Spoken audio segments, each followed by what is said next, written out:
Bienvenue dans une nouvelle routine de l'esprit. Cette semaine, on va parler de l'optimisme.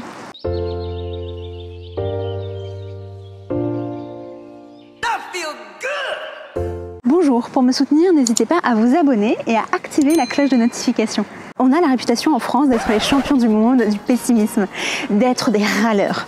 C'est un état d'esprit que l'on développe, une perception, une façon de voir les choses, de voir l'avenir.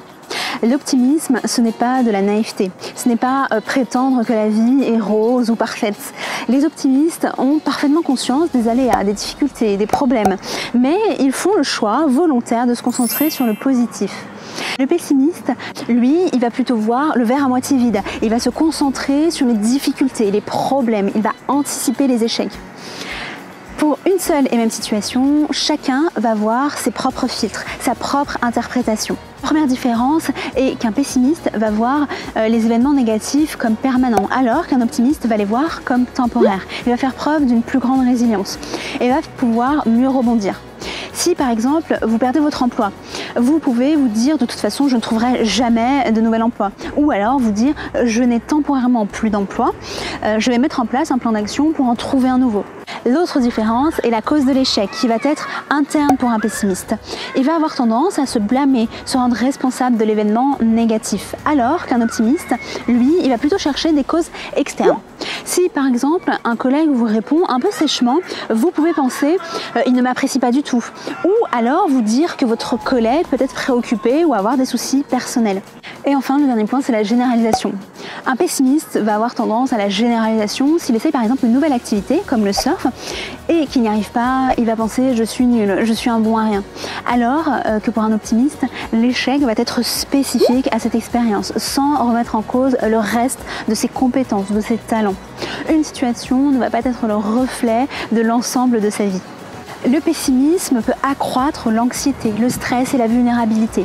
À l'inverse, l'optimisme est bénéfique pour notre santé. Il y a plusieurs études sur le sujet qui montrent que cultiver une attitude optimiste permet d'être plus résistant au stress, avoir de meilleures capacités d'adaptation et même une espérance de vie plus longue. Des chercheurs de Boston ont réalisé une longue étude de plus de 30 ans auprès de 70 000 personnes et leurs résultats suggèrent que l'optimisme peut augmenter la durée de vie de 11 à 15%.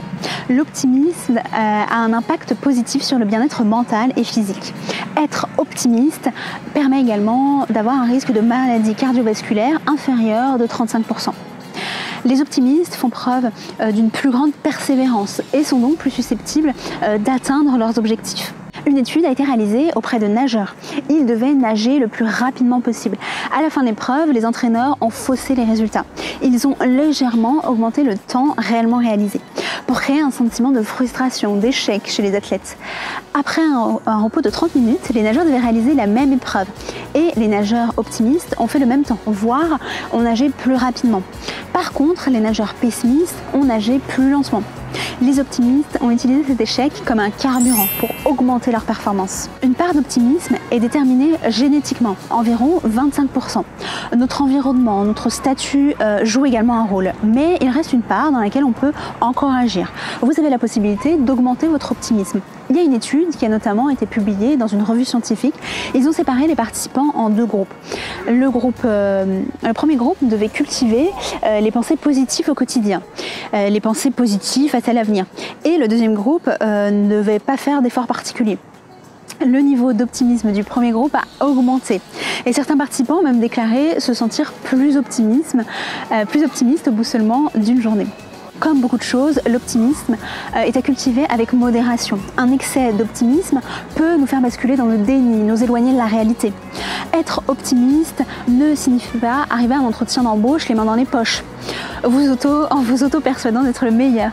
Être optimiste, c'est prendre le temps de préparer cet entretien en ayant conscience de vos forces, de vos faiblesses. Un optimisme excessif peut augmenter les probabilités d'échouer ou faire prendre des comportements à risque. Donc pour cette nouvelle routine, pour cultiver votre optimisme, vous pouvez premièrement recadrer vos pensées négatives.